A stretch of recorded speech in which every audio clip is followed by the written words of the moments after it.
Hi friends, welcome back to Speaking English Academy. In today's class, I am going to deal with the modal verbs.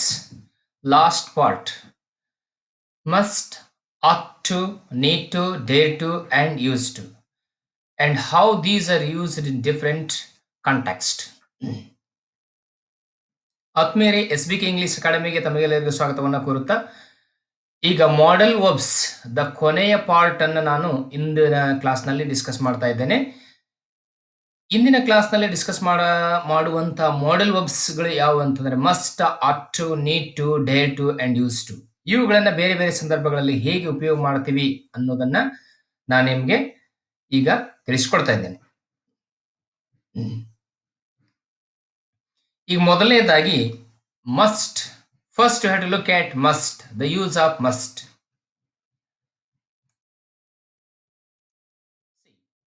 Must is used to express obligation or duty. Must ಅನ್ನ ನಾವು obligation ಬಗ್ಗೆ ಹೇಳುವಾಗ ಮತ್ತು duty ಕರ್ತವ್ಯ, ನಮ್ಮ ಕರ್ತವ್ಯದ ಬಗ್ಗೆ ಹೇಳಬೇಕಾದಾಗ ಮಸ್ಟ್ ಅಂತಕ್ಕಂಥ ಆಕ್ಸಿಲರಿ ವರ್ಬ್ ಅಥವಾ ಮಾಡೆಲ್ ವರ್ಬ್ ಅನ್ನು ನಾವು ಬಳಸ್ತೇವೆ. ಉದಾಹರಣೆಗಾಗಿ ಮೊದಲು ಫಸ್ಟ್ ಆಬ್ಲಿಗೇಷನ್ ನೋಡೋಣ ನಾವು. Doctors must go to hospital daily. Example, doctors must go to hospital daily ಅಂದ್ರೆ ವೈದ್ಯರು ದಿನಾಲೂ ಆಸ್ಪತ್ರೆಗಳಿಗೆ ಹೋಗಲೇಬೇಕು. We must read silently in the library ಅಂದ್ರೆ ಲೈಬ್ರರಿಯಲ್ಲಿ, ಗ್ರಂಥಾಲಯದಲ್ಲಿ ನಾವು ಶಾಂತವಾಗಿ ಮನಸ್ಸಿನಲ್ಲಿ ಓದ್ಕೊಳ್ಬೇಕು. You must tell the truth, ನೀನು ಸತ್ಯವನ್ನು ಹೇಳಲೇಬೇಕು. ಹೀಗೆ ಸಾಮಾನ್ಯವಾಗಿ ಜನರಲ್ ಆಗಿ ಮಾತನಾಡ್ತಕ್ಕಂಥ ಸಂದರ್ಭಗಳಲ್ಲಿ ನಾವು ಈ ಆಬ್ಲಿಗೇಷನ್ಗಾಗಿ ಮಸ್ಟ್ ಅಂತಕ್ಕಂಥ ಈ ಮಾಡೆಲ್ ವರ್ಬ್ ಅನ್ನ ನಾವು ಬಳಸ್ತೇವೆ. ಇಲ್ಲಿ ಮಸ್ಟ್. ಈಗ ಎರಡನೇ ಯೂಸ್ ಅನ್ನು ನೋಡಿದರೆ ನಾವು have to look at the second use of must, how that must is used for duty. You must look after your old parents. So this is the duty of everyone to look after their old parents. ತಮ್ಮ ವಯಸ್ಸಾದ ತಂದೆ ತಾಯಿಗಳನ್ನ ಕಾಳಜಿ ಮಾಡುವುದು, ಪೋಷಿಸುವುದು ಪ್ರತಿಯೊಬ್ಬರ ಕರ್ತವ್ಯ. This is duty. Teachers must treat all children or all students equally. ಶಿಕ್ಷಕರು ಎಲ್ಲ ವಿದ್ಯಾರ್ಥಿಗಳನ್ನ ಸಮಾನವಾಗಿ ನೋಡಿಕೊಳ್ಳಬೇಕು. So this is duty. Duty of every teacher to look, it is duty of every teacher to treat all students equally. The teacher does not do any biasment, any partiality. In the next ಎರಡನೇದಾಗಿರ್ತಕ್ಕಂಥ ಈ must ದ ಉಪಯೋಗ, the second use of must is use to express necessity. Example, students must attend the class regularly. It is very necessary to students to attend the class necessary, ಇದು regularly. You must take the medicine every day. You must take the medicine every day. ನೀವು ಪ್ರತಿ ದಿವಸ ಔಷಧಿಯನ್ನ ತೆಗೆದುಕೊಳ್ಳಲೇಬೇಕು ಅಂತ. ಹೀಗೆ necessity, ಅವಶ್ಯಕತೆ ಇದೆ ಅಂತ ನಾವು ವ್ಯಕ್ತಪಡಿಸಬೇಕಾದ್ರೆ, ಅವಶ್ಯಕತೆಯನ್ನು ವ್ಯಕ್ತಪಡಿಸುವ ಸಂದರ್ಭದಲ್ಲಿ ಈ ಮಸ್ಟ್ ಅಂತಕ್ಕಂಥ ಮಾಡೆಲ್ ವರ್ಬ್ ಅನ್ನ ಬಳಸ್ತೇವೆ. ಈಗ ನೋಡು ಮೂರನೇದು, third usage. Must is use to express a fixed or strong determination. ಅಂದ್ರೆ ಈಗಾಗಲೇ ನಿರ್ಧರಿಸಿದ, ಈಗಾಗಲೇ ನಿಯೋಜಿಸಿದ ಅಥವಾ ಬಹಳ ಬಲಿಷ್ಠವಾಗಿರತಕ್ಕಂಥ ಒಂದು ದೃಢ ಸಂಕಲ್ಪವನ್ನ ಮಾಡಿದಾಗ ನಾವು ಮಸ್ಟ್ ಅಂತಕ್ಕಂಥ ಆಕ್ಸಿಲರಿ ವರ್ಬ್ ಅನ್ನ, ಮಾಡೆಲ್ ವರ್ಬ್ ಅನ್ನ ಬಳಸಬೇಕು. ನೋಡಿ, first example, I must teach Har a lesson. ಅವಳಿಗೆ ನಾನು ಪಾಠ ಕಲಿಸಲೇಬೇಕು ಅಂತ. I must become A doctor. ನಾನು ವೈದ್ಯನಾಗಲೇಬೇಕು, ನಾನು ಡಾಕ್ಟರ್ ಆಗಲೇಬೇಕು.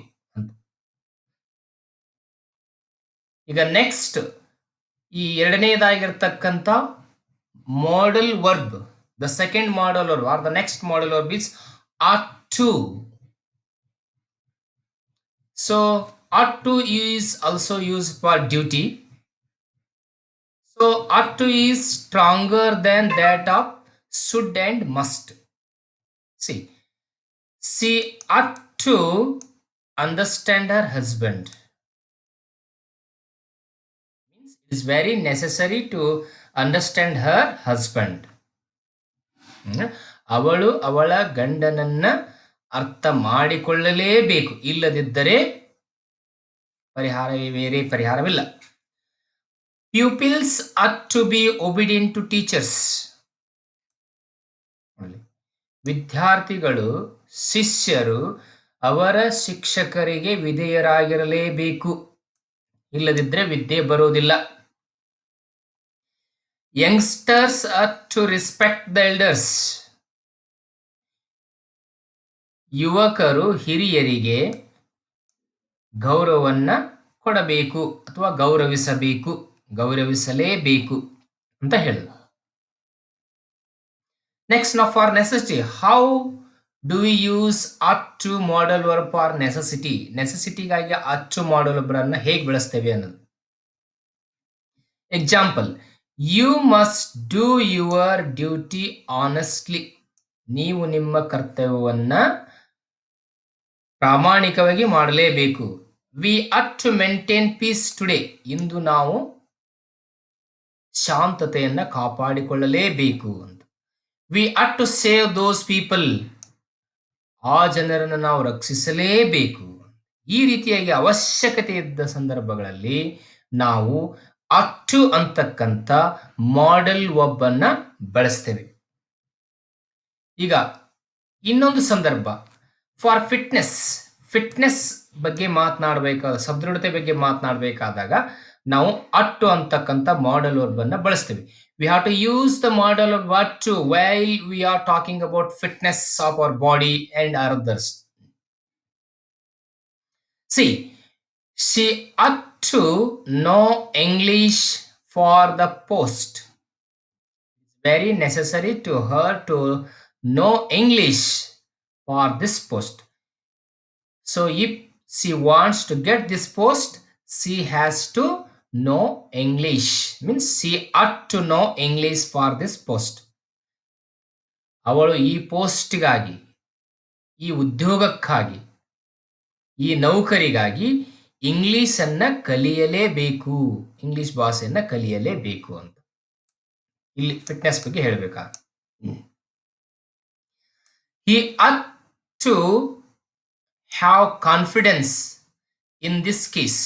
ಈ ಒಂದು ಕೇಸಿನಲ್ಲಿ ಅವನು ಬಹಳ ಕಾನ್ಫಿಡೆನ್ಸ್ ಆಗಿರಬೇಕು, ಇಲ್ಲದಿದ್ರೆ ಇಲ್ಲ ಅಂತ. ಇವೆಲ್ಲವುಗಳು ಏನಪ್ಪ ಅಂದ್ರೆ ought to ಅಂತಕ್ಕಂಥ ಮಾಡಲ್ ವರ್ಬ್ ಅನ್ನ ಬಳಸುವಂತ ಸಂದರ್ಭಗಳು. ಈಗ ನೆಕ್ಸ್ಟ್ ನಾವು ನೋಡಿ ಇನ್ನೊಂದು, ಫಾರ್ ಮಾರಲ್ ಅಬ್ಲಿಗೇಷನ್ ಬಗ್ಗೆ ಮಾತನಾಡುವಾಗ, while we are talking about moral obligation, we have to use ought to modal verb also. See the example, you ought to help the farmers. You ought to help the farmers. ನೀವು ರೈತರಿಗೆ ಸಹಾಯ ಮಾಡಲೇಬೇಕು. You ought to be sincere in your job. ನಿಮ್ಮ ಉದ್ಯೋಗದಲ್ಲಿ ನೀವು ಬಹಳಷ್ಟು ಪ್ರಾಮಾಣಿಕರಾಗಿರಬೇಕು, ಕರ್ತವ್ಯನಿಷ್ಠರಾಗಿರಬೇಕು. So next modal verb is need to. Need to is used as a main verb also. Need is used as a main verb also. In sometimes need is also used as main verb. When need is used as a main verb, it means necessary, ಅವಶ್ಯಕತೆ ಅಂತ ನಾವು ಬಳಸ್ತೇವೆ. Nayana needs a lot of money. ನಯನನಿಗೆ ಬಹಳಷ್ಟು ಹಣದ ಅವಶ್ಯಕತೆ ಇದೆ. When you need your inspiration, we need your inspiration. ನಮಗೆ ನಿಮ್ಮ ಪ್ರೇರಣೆ ಅವಶ್ಯಕವಾಗಿದೆ ಅಂತ. ಈ ಸಂದರ್ಭದಲ್ಲಿ ನೀಡ್ ಅಂತಕ್ಕಂಥದ್ದನ್ನ ಮೇನ್ ವರ್ಬ್ ಆಗಿ ನಾವು ಬಳಸ್ತೇವೆ.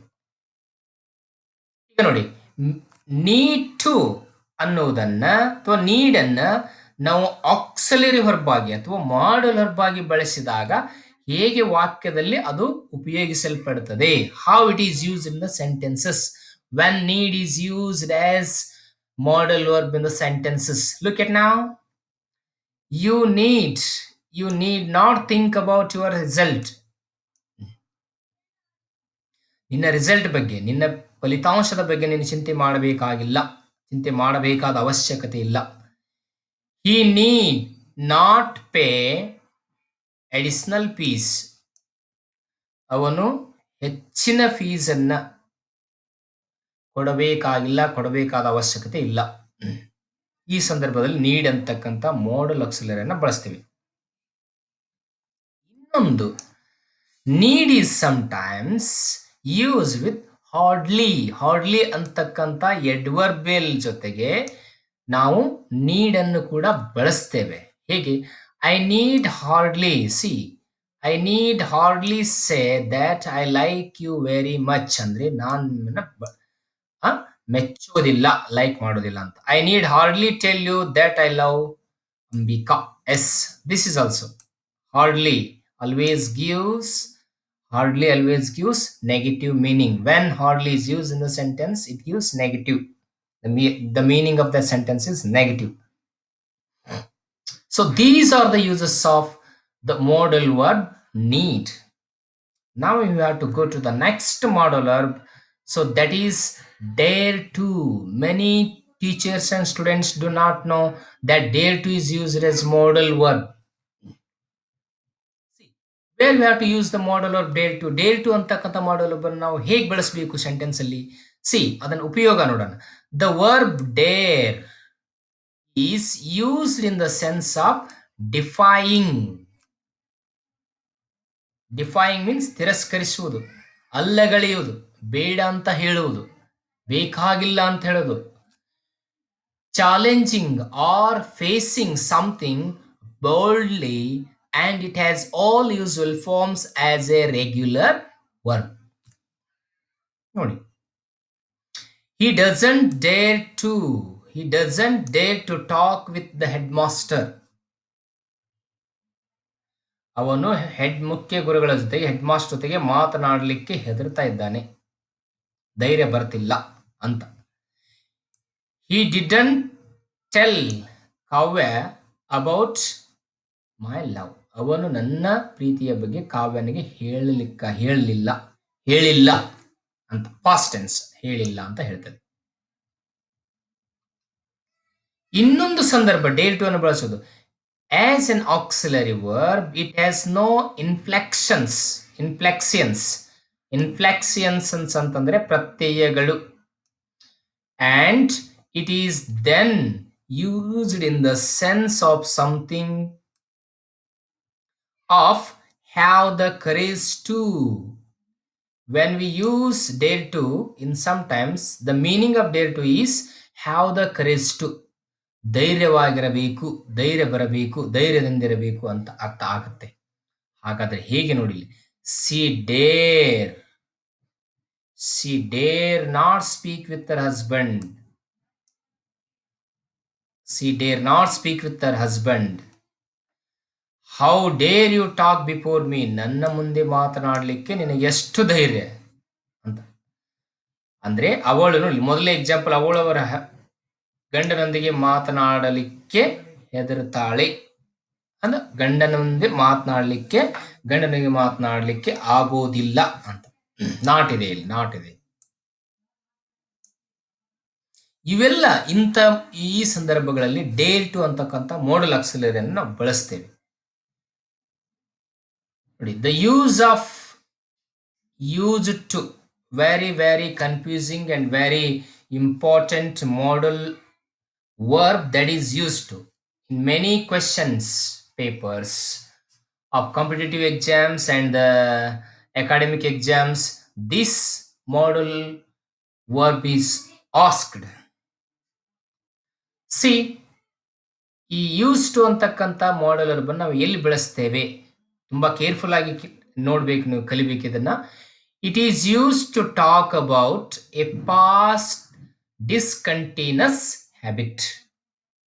Notice, used to is used to talk about a past discontinuous habit. ಅಂದ್ರೆ ಯೂಸ್ ಟು ಅಂತಕ್ಕಂಥ ಮಾಡಲ್ ವರ್ಬ್ ಅನ್ನ ನಾವು ಹೇಗೆ ವೇಲ್ ಬೆಳೆಸಬೇಕು ಅಂತಂದ್ರೆ, ಹಿಂದೆ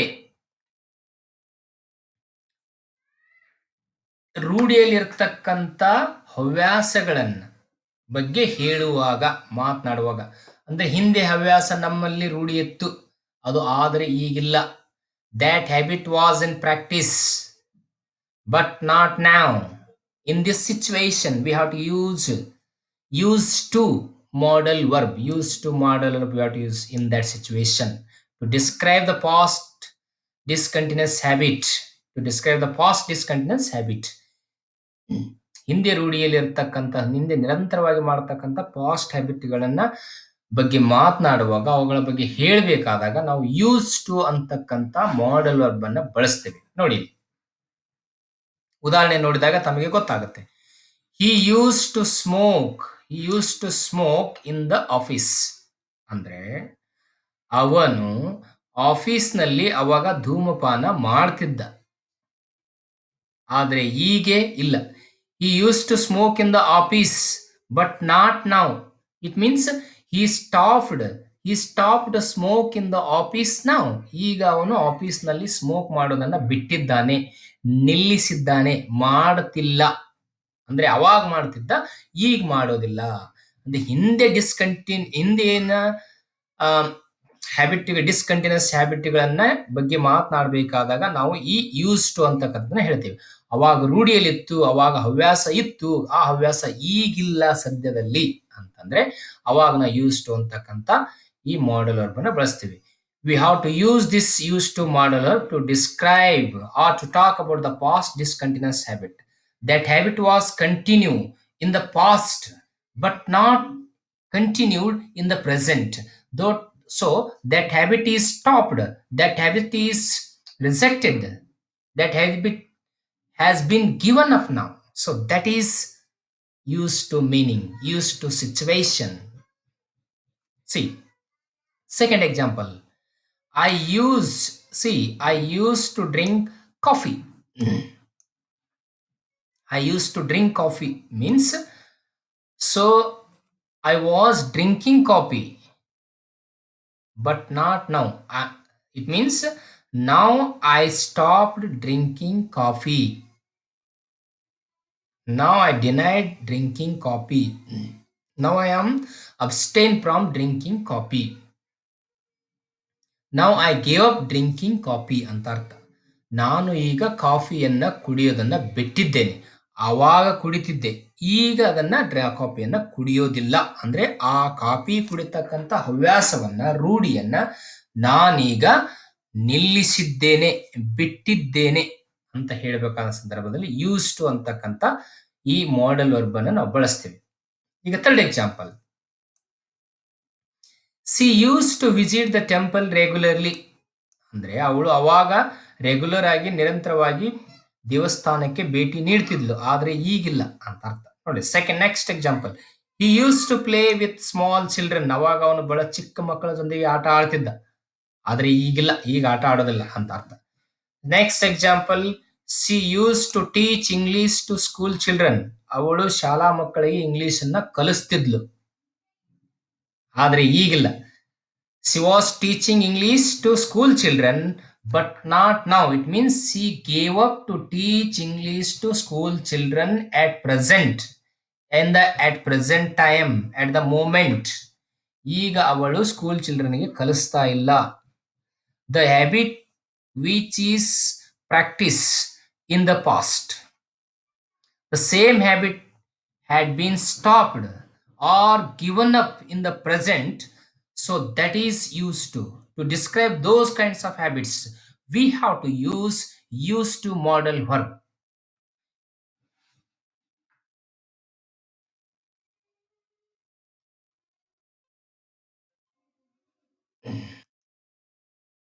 I think you have understood that how to use must, ought to, need to, and used to carefully, and watch the video frequently, and you will understand the use of these modal verbs. These models are very important to you.